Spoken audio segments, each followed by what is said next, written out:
Halo Sobat Berani Mikir, berani berpikir, berani berbicara untuk kemajuan peradaban. Oke, di podcast yang seru ini kita kedatangan narasumber yang istimewa, yaitu Dr. Akbar Rahman. Beliau lulusan S3 Jepang untuk bidang lingkungan dan arsitektur. Jadi kita akan banyak ngobrol dengan Bang Akbar mengenai perbedaan negara maju dan negara berkembang berdasarkan pengalaman beliau selama menimba ilmu di Jepang. Oke, langsung saja to the point. Podcast Berani Mikir untuk kemajuan peradaban. Kita ini tidak selamanya menghirup oksigen kita, tapi ada saatnya melepas. Kalau kita selalu menghirup atau selalu melepas, maka kita akan mati. Maka kehidupan itu begitu. Tidak selamanya kita harus mengambil apa yang, tapi ada saatnya kita memberikan. Pendidikan itu bukan soal gelar yang panjang, sekolah yang tinggi, bukan itu. Tapi bagaimana pengetahuan yang kita dapat itu bisa menerangi di sekeliling kita. Nah, simpel itu aja. Kebaikan atau kebenaran yang tidak terorganisir akan dikalahkan dengan kejahatan atau kebatilan yang terorganisir. Betul. Nah, hari ini kejahatan itu begitu terorganisir. Kalau kebenaran atau kebaikan tidak terorganisir, maka dengan mudah dipatahkan. Yang mengatakan begini, jadi ketika ada suatu bangsa atau negara yang maju dan sejahtera, nanti seiring berjalan waktu dia akan melahirkan pemimpin-pemimpin yang lemah. Namun sebaliknya ketika ada suatu bangsa yang tertindas, yang lemah, yang miskin, maka seiring berjalan waktu dia akan melahirkan pemimpin-pemimpin yang kuat.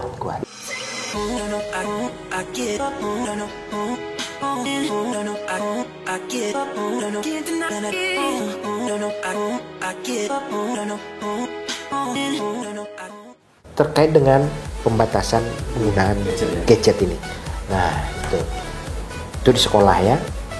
Kemudian di dunia kerja juga demikian.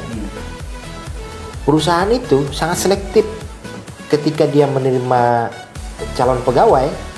Yang dia cek dulu adalah sosial media. Nah, di tracking.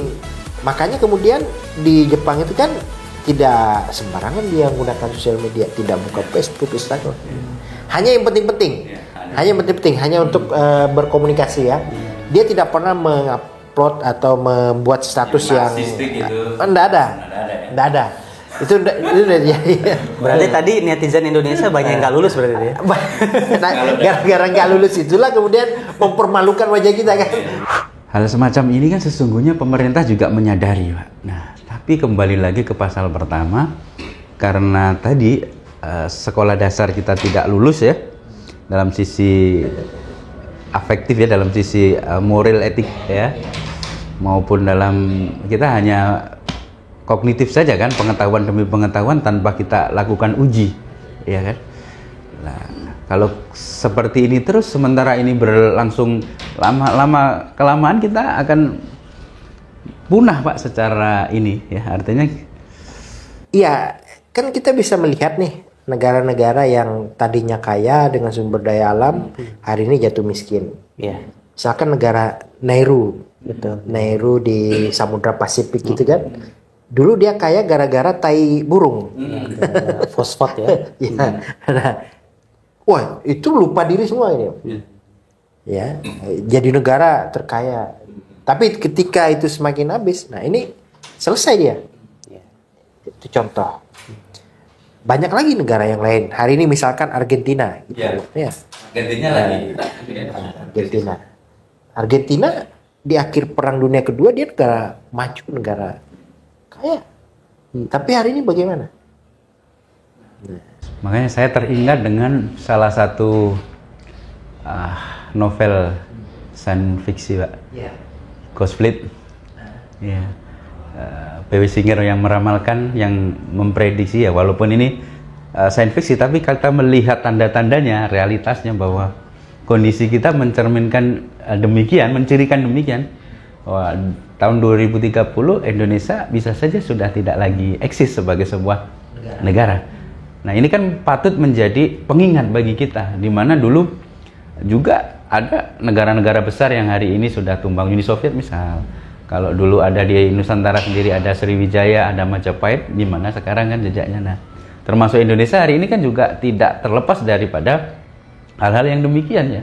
Karena secara fakta kita sumber daya manusia tadi, kembali ke sumber daya manusia kita rendah. Sekarang penguasaan terhadap hajat hidup orang banyak itu hari ini banyak dikuasai swasta, pemilik modal.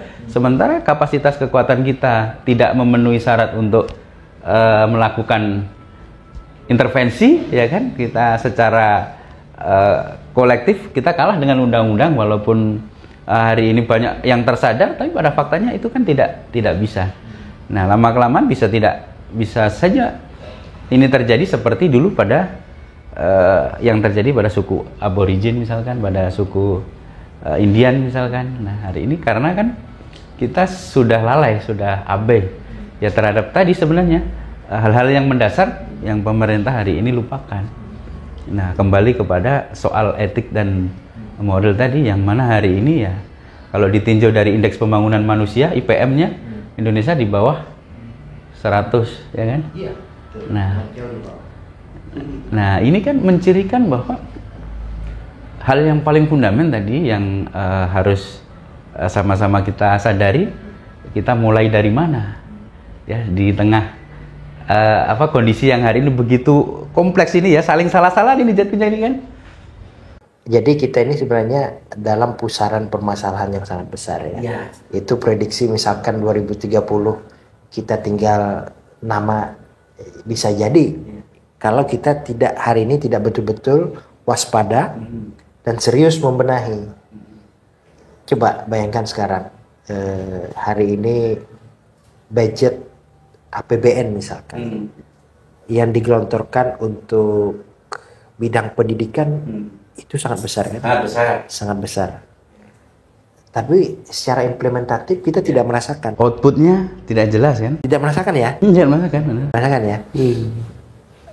Ya, bagaimana kemudian hari ini misalkan isu yang menarik, orang tua itu pada teriak UKT misalkan ya, UKT yang tinggi. Berarti memang ada permasalahan di pendidikan kita. Ya, saya sendiri orang yang berada di dalam, berkecimpung di dunia pendidikan tidak menutup itu. Ya, tidak menutup itu. Artinya ya memang kita harus memperhatikan dunia pendidikan kita. Bukan hanya orang yang berada di dalamnya, tapi semua. Karena itulah fundamentalnya, pondasi utamanya di situ. Ketika kita hanya menganggap pendidikan itu hanya persoalan dana, maka ini jadi bumerang. Karena esensi dari pendidikan itu yang tidak kita dapatkan. Apa sih sebenarnya tujuannya kita berpendidikan? Nah, ini harus pahami. Ini juga banyak yang kalau didefinisikan dalam 3 kata itu apa Pak kira-kira sederhananya supaya kita bisa apa itu yang soal pendidikan, filosofinya lebih baik dari ini kira-kira? Ya, pendidikan itu ya soal bagaimana membangkitkan karakter etik di dalam diri kita. Jadi etika tadi, kemudian karakter, disiplin, ya. Kemudian terkait dengan bagaimana kita, yang ketiga itu bagaimana hubungan kita dengan alam. Soal itu saja. Environment etik ya. Ya. Nah, ini yang tidak ada. Kita belum nyinggung tadi ya soal alam ya. Hubungan kita dengan alam. Kita baru membahas tentang manusia. Padahal hal yang lebih penting juga adalah kita ini sebenarnya numpang terhadap alam. Betul, alam telah ada lebih dulu dari manusia. Iya, bukan kita sebenarnya yang menjadi subjek utamanya. Bukan. Alam lah yang sebenarnya yang eksponen. Nah, ini yang jadi problem juga. Lalu kemudian ketika kita bangga terhadap alam kita yang kaya raya tadi dengan sumber daya alamnya, kita lupa kemudian bagaimana berperilaku yang baik terhadap alam kita. Mengabaikan, tidak menyadari bahwa alam ini juga sesungguhnya hidup. Sesungguhnya hidup. Nah, selama ini sebenarnya kita hanya mendapatkan reaksi saja terhadap alam itu. Akibat siapa? Akibat kita. Akibat kita. Jadi kepekaan ini juga problem yang sangat ini ya, yang mendasar ya, bahwa kepekaan kita sebagai manusia bahwa alam itu adalah bagian dari ekosistem, bagian dari apa yang kita hirup, udara misalkan oksigen, suplai oksigen hari ini berkurang misalkan gara-gara terjadi deforestasi yang begitu masif sehingga udara panas, terjadi perubahan iklim dan sebagainya. Itu kita tidak punya pengetahuan tentang itu. Kalaupun sudah punya pengetahuan kita nggak sadar, sehingga kita masih terus, bahkan itu dilakukan oleh para pejabat atau para ini ya, pengatur, pengambil kebijakan ya, mengambil policy di negara ini, dan itu dengan bangganya gitu loh. Ya mohon maaf dalam tanda kutip, kaya dari sektor itu seakan hari ini menjadi dewa. Padahal dampak destruktif alam yang diakibatkan dari proses deforestasi misalkan, suplai oksigen terganggu, karbon dioksida kan otomatis meningkat, terjadi perubahan iklim, terjadi efek rumah kaca dan sebagainya kan.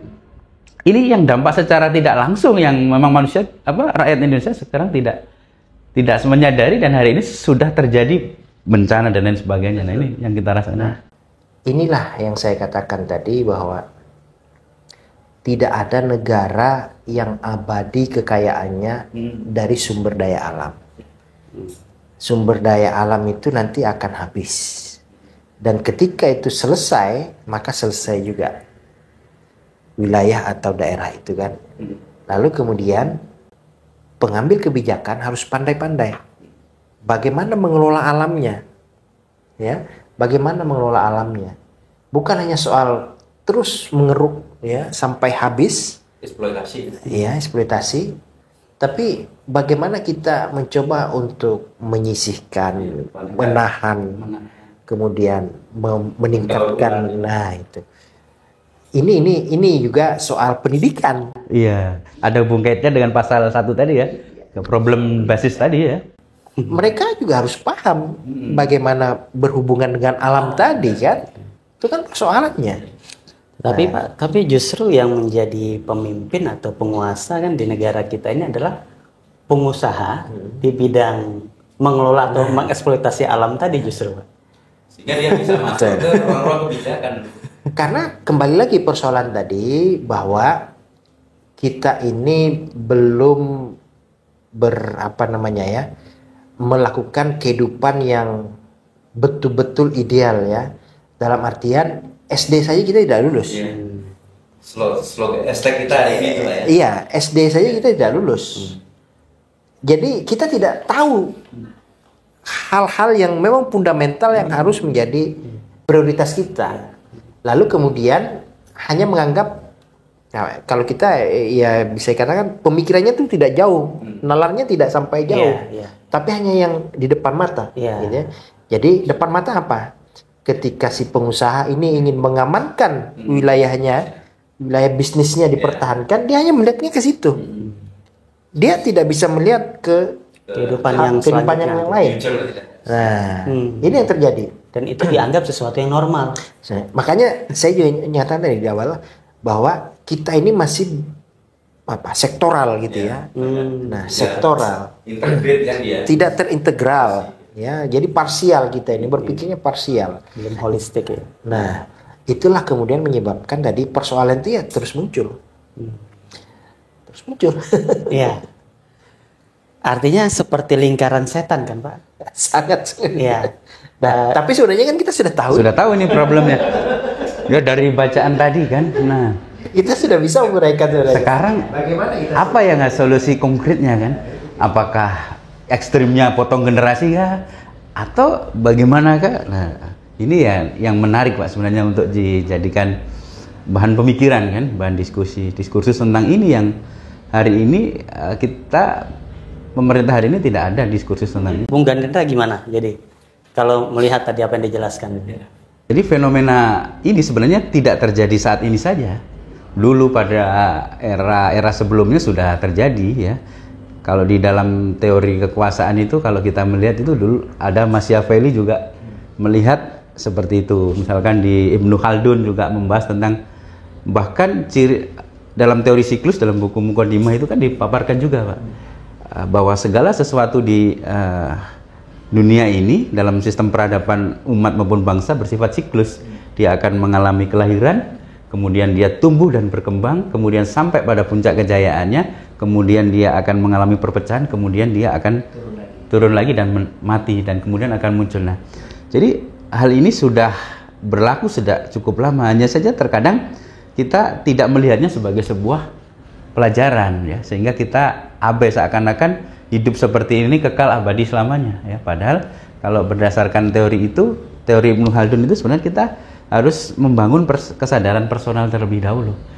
Kesadaran personal dalam lingkungan yang lebih kolektif, keluarga. Nah, ini yang tentunya diawali dengan komitmen. Ya, komitmen tentang integritas tadi itu, Pak, sebenarnya. Nah, kalau dulu, ya, kalau kita membayangkan dulu, berimajinasi dulu, kalau zaman dulu kan juga ada, kalau di zaman Nabi Musa itu dia dipanggil di Gunung Tursina itu kan menerima mandat, ya, di dalamnya ada tidak akan membunuh, tidak akan mencuri. Bukankah itu nilai-nilai moral, nilai etik, ya, yang diajarkan para nabi, para rasul dulu itu kan juga persoalan moral dan etik sebenarnya itu dasarnya. Hanya saja hari ini kan menjadi dongengan belaka yang hari ini yang tidak hidup. Jadi nilai ajaran yang ada di kitab-kitab itu tidak hidup, ya. Terlepas dari itu, bahwa kita hari ini apa yang harus kita lakukan hari ini, ya tadi dari personal kita bangun atmosfer kita secara lingkungan, ya, yang tentunya ini tidak mudah dan banyak sekali tantangannya, ya, karena kita akan berhadapan dengan kepentingan, ya, terkait dengan termasuk di dalamnya keserakahan, nafsu menguasai. Ini kan sudah menjadi apa, ya, menjadi bagian daripada sifat dan karakter dasar manusia yang kalau saya membacanya itu sifat apa, ya, kalau ada sifat yang baik ada sifat yang buruk di situ, ya. Dia selalu apa, ya, berdialektik sebenarnya, ya. Nah, hari ini kita lihat kalau sudah terjadi bagaimana, ya, kita akan ada restart, Pak, sebenarnya. Kalau dalam sejarah kan akan ada restart ini. Nah, mengacu kepada apa tadi novel Gosplit tadi, ya, bahkan Mahfud MD pun pernah menanggapi terkait itu, Pak. Dia, apakah suatu negara, suatu bangsa itu bisa saja bubar? Oh, bisa saja. Kalau kesejahteraan dan keadilan itu tidak terjadi, ya. Kalau terjadi social unrest, kerusuhan sosial dan lain sebagainya, ya, itu bisa saja terjadi. Misalkan hari ini Argentina, misalkan, yang dulu beberapa negara yang sudah terjadi juga. Jadi kalau kita melihat bahwa hari ini yang harus kita lakukan, ya, membangun komunitas-komunitas kesadaran kolektif, Pak. Ini yang tidak hanya kita itu secara normatif, ya, tapi memang harus terintegral secara integral tadi, ya, secara menyeluruh, bekerja sama, ya, karena tidak mungkin hal-hal semacam ini sendiri. Makanya kan membentuk kesadaran kolektif baru terjadi kesolidan, nah baru bisa. Nah, kalau kita tidak solid atau tidak terintegrasi, ya, maka dengan mudah ditumpas, ya. Betul. Karena ada satu ingatan, ya, yang menarik. Kebaikan atau kebenaran yang tidak terorganisir akan dikalahkan dengan kejahatan atau kebatilan yang terorganisir. Betul. Nah, hari ini kejahatan itu begitu terorganisir. Kalau kebenaran, ya, atau kebaikan tidak terorganisir, maka dengan mudah dipatahkan, ya. Nah, itu sih. Nah, maka perlu strategi. Nah, strateginya, ya, tadi, ya, kesadaran kolektif tadi, ya. Oke. Kalau Bang Akbar gimana? Ya, jadi menarik sekali tadi, ya. Jadi sebenarnya kita ini kan dari ada menjadi tiada, gitu kan. Dan itu adalah prinsip hidup. Kita ini tidak selamanya menghirup oksigen kita, tapi ada saatnya melepas. Kalau kita selalu menghirup atau selalu melepas, maka kita akan mati. Maka kehidupan itu begitu. Tidak selamanya kita harus mengambil apa yang ini, tapi ada saatnya kita memberikan. Nah, keseimbangan ini yang harus tepat. Tidak bisa. Kalau ada diantaranya yang lebih banyak mengambil, sedikit melepas, inilah yang kemudian menjadi permasalahan.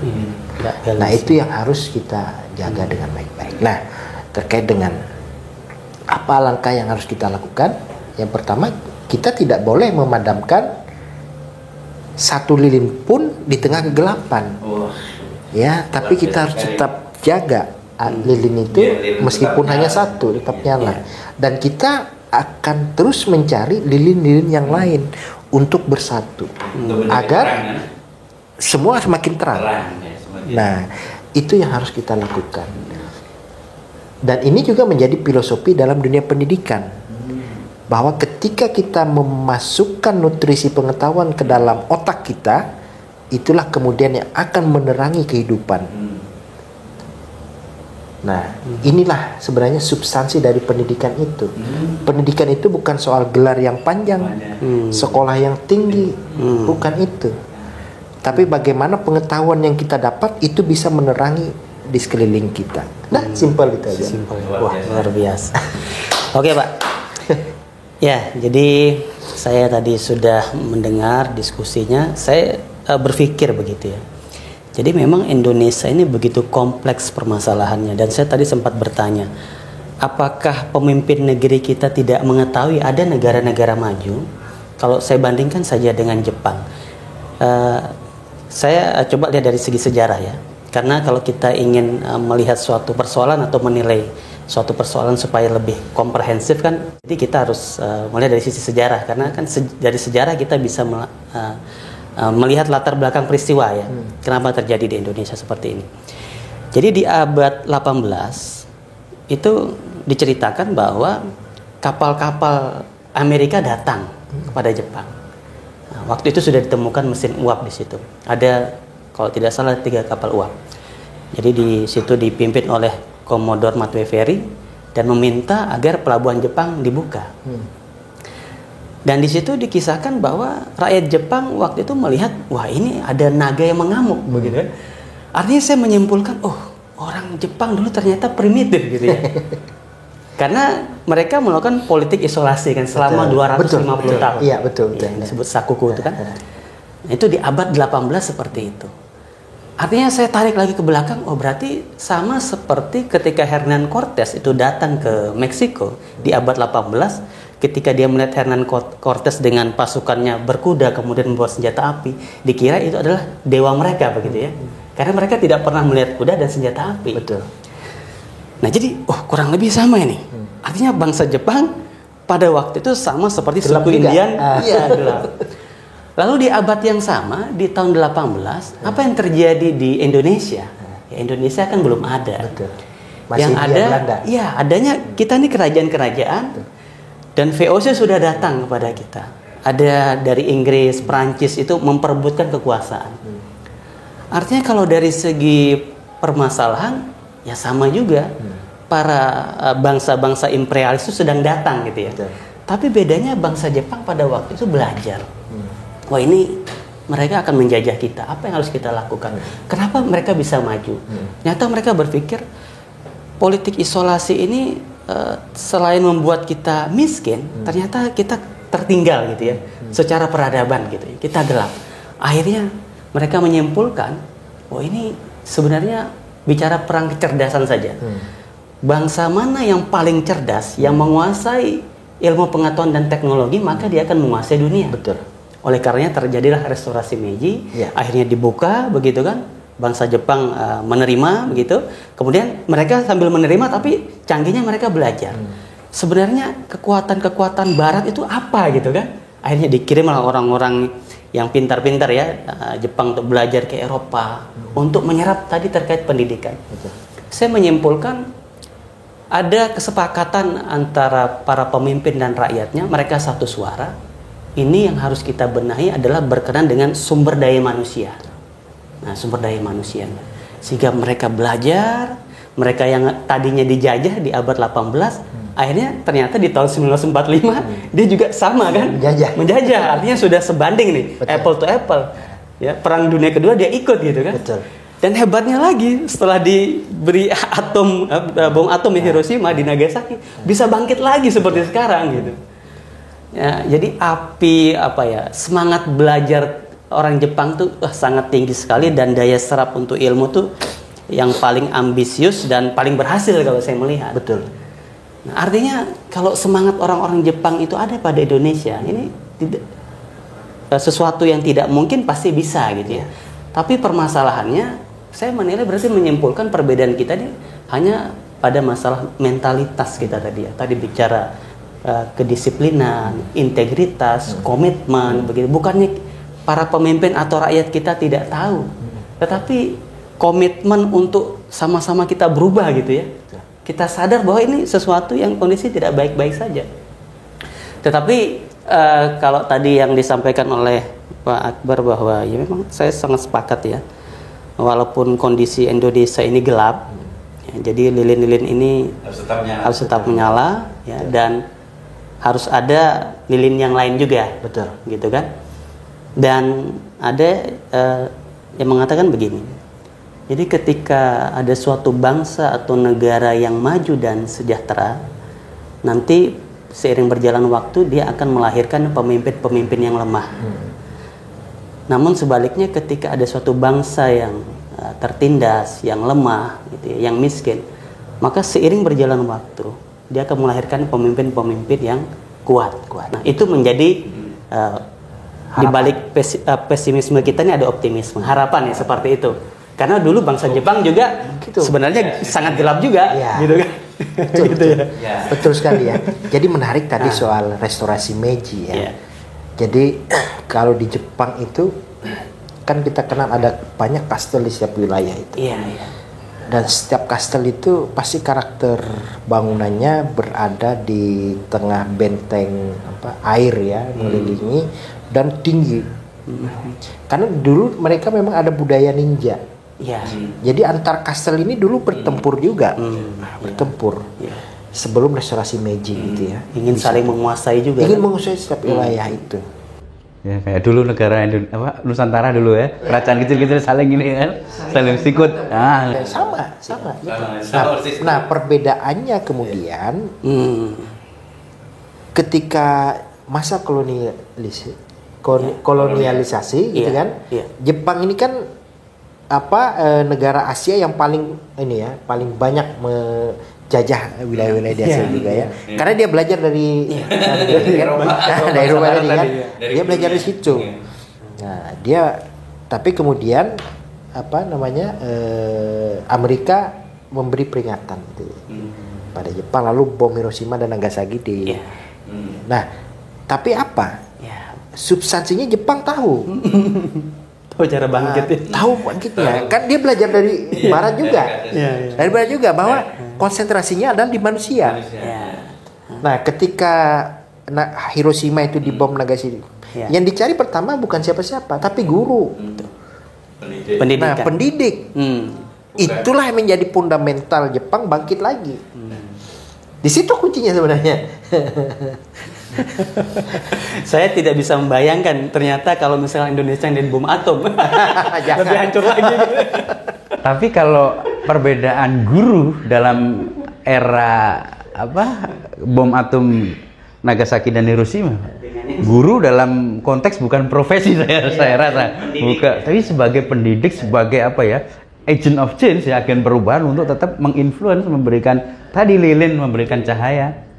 Ya walaupun dengan menyalanya lilin ini Pak, ada pengorbanan di situ. Betul. Ya kan, ada yang terbakar ya. Bukan tidak mungkin juga dia ditiup oleh orang-orang yang tidak menyukai dipadamkan cahaya itu. Tapi memang secara mayoritas kesadaran orang Jepang tuh secara kolektif begitu ya. Secara kolektif. Nah, memang juga saya perhatikan ada beda sedikit karakter. Tadi bersoal tentang kondisi setiap bangsa satu, bangsa yang lain. Kita lihat juga bagaimana karakter pembentuk dari bangsa itu. Nah, kalau Jepang itu dia pembentuknya cuma satu, suku bangsanya satu. Kemudian secara struktur hierarki dia punya raja, kaisar. Jadi sangat gampang raja ketika dia mencari setelah bom tadi ya, setelah bom. Saya ingin cari guru, cepat. Jadi ketaatannya tuh terhadap pemimpin tetap ada. Nah, Indonesia bedanya gitu. Nah, jadi tantangan kita di sana. Kita heterogen ya. Pemimpinnya siapa yang diakui, yang Nah, didengar, siapa gitu. yang menjadi teladan itu yang harus kita cari. Sehingga dia yang betul-betul lidahnya didengar rakyatnya. Ya, berarti harus ada pemimpin yang sebagai pembaharu yang didengar oleh Betul. masyarakat. Nah, gitu itu. Sehingga dia memiliki integritas tadi. Nah, sehingga betul-betul jadi teladan. Saya kira orang Indonesia ini lebih pintar dari orang Jepang ya. Berarti itu salah satu faktornya juga ya. Harus ada pemimpin yang menjadi pembaharu tadi. Betul. Yang memang didengar tadi. Iya. Secara Secara ini kita ini sebenarnya negara yang unggul ya. ya. Dari sisi histori sudah ada DNA itu ada. Iya. Iya, dari kebangkitan dulu dari bangsa kerajaan-kerajaan kecil disatukan ya dalam bingkai Mojopahit. Kalau kita lihat dulu kan sudah sampai Semenanjung Korea, artinya disegani gitu loh, punya DNA itu. Walaupun pasca runtuhnya itu terjadi perpecahan lagi sampai ya kurang lebih 500 tahun ini sudah berjalan. Iya. Berarti itu yang menyebabkan Pak ya. Iya. Itu berarti yang menyebabkan. Artinya seorang Meiji yang berumur 15 tahun itu didengar gitu kan. Dengar, betul. Jadi prinsip ketaatan itu Pak ya. Kalau dalam Ketaatan Islam itu kan terhadap- sami'na wa ata'na. Nah, itu. Satu suara itu. Satu suara. Nah, artinya saya melihat berarti kan ciri-ciri bangsa unggul, kalau kita tarik mundur ke belakang, dulu yang menjadi guru daripada orang-orang Jepang ini kan bangsa Barat. Kan bangsa Barat sendiri pernah mengalami kegelapan juga. Betul. Bukan 250 tahun, tapi 1000 tahun gitu. Betul. Dan mereka sebenarnya belajar dari peradaban Islam kan? Iya. Iya. Iya kan gitu. Yang di Baghdad sana kan? Iya, iya. Kalau persamaannya fungsi sinus Pak ya. Iya kan? Ada kalanya puncak kan? Nanti ya kan. Iya. Iya. Bangkit. Nah, itu. Iya. Jadi sama tadi kan, napas kita itu kan kadang ditarik, kadang dilepas. Dilepas. Begitu aja. Semua prinsip hidup itu selalu ada di bawah, ada di atas itu. Dia bukan. Iya. Tapi ketika dia horizontal saja, dia mati. Mati, Mati. benar. Ada dialektika antara siang malam, antara binary opposition ya. Makanya soal bumi kita misalkan hari ini. Bumi kita hari ini sedang proses panas. Memang dia ada proses panas, ada proses dingin. Begitu, sudah ada. Sudah ada sejak jutaan tahun yang lalu, selalu begitu. Nah, cuma ada fenomena di luar garis itu. Itu yang kemudian menjadikan anomali. Nah, itu yang menjadikan anomali. Sejak 1000 tahun yang lalu sudah pernah suhu itu naik. Tapi perbedaannya hari ini ketika suhu itu sama-sama naik pada posisi bumi kita sedang bernapas dalam tanda kutip gitu ya. Nah, hari ini ketika bumi kita sedang bernapas ada yang mengganggu napas itu. Ya. Nah, siapa yang mengganggu? Manusia. Manusia yang mengganggu. Nah, itulah kemudian. Jadi kehidupan ini selalu begitu. Ya, tidak ada yang selalu di atas atau selalu di bawah. Iya. Dia akan berganti. Dia berdialektik dia ya. Berarti kondisi Indonesia ini kan seiring berjalan waktu sebenarnya akan mengarah kepada perbaikan sebenarnya kan? Seharusnya begitu. Seharusnya. Seharusnya begitu, gitu ya. begitu. Nah, Cuma kita nggak tahu apakah masih namanya Indonesia atau bukan. nah, tinggal bagaimana sebenarnya kecakapan kita merubah posisi itu Ya, dalam hal tetap on the track. iya benar. Nah, bagaimana kemudian Jepang setelah dibom Iya. dia luluh lantak, tapi dia bisa bangkit, malah bangkitnya lebih cepat dan lebih maju. Kan persoalannya itu. Bagaimana daya lenting saja sebenarnya kan, nah, yang bisa kita ini kan. Persoalan kita sudah jauh ini ya bicaranya luar biasa. Masalah peradaan kalau dibuat film sudah berepisode-episode ini. Ya, luar biasa. Ya, tadi menarik Pak Akbar yang tadi disampaikan, jadi bahwa semuanya itu berpasang-pasangan ya pada prinsipnya ya. Setelah menghirup juga mengeluarkan ya. Hari ini setelah Indonesia dalam posisi dark age ya, masa kekelaman, tidak menutup kemungkinan kita akan mengalami ke renaissance ya kan. Kebangkitannya harapannya tidak lagi di Eropa. Eropa kan sudah terang tuh. Ini sudah maunya redup harusnya ya. Ya harapannya terangnya muncul di Kan persoalan di awal tadi ya, kita buka peta dunia hari ini yang sedang sakit-sakit, negara-negara yang sakit itu berada di Khatulistiwa. Yang lagi senang-senang tuh di daerah yang jauh Khatulistiwa. Dan bisa bergiliran itu. Bisa bergiliran karena apa? Orang yang Khatulistiwa sekarang hari ini mulai menuju kesadaran. Iya. Dan dia bangkit. Sementara yang di sana sedang senang-senangnya dia. Sedang krisis, lupa ya. Ya, nah itu selalu begitu. Pikun lah ya Pak, kalau secara usia. Jadi kalau disimpulkan keenakan atau happy itu akan menimbulkan kelalaian, dan suffrage itu penderitaan itu akan menimbulkan kesadaran. Betul. Ya, berarti tidak salah juga kalau kita ini. Ya asalkan ada kesadaran. tinggal sadar atau tidaknya. Kan mulanya itu. Nah, bagaimana kita menyadarkan? Kita selalu harus speak up kan? Iya, betul. Selalu angkat bicara. Apapun itu. Dalam artian dalam koridor yang positif, ya. Kita tidak hanya sekedar bicara, kita memberikan masukan juga, kita memberikan saran, bukan hanya soal kritik, gitu kan? Nah itu, jadi itu yang harus kemudian kita lakukan. Mantap.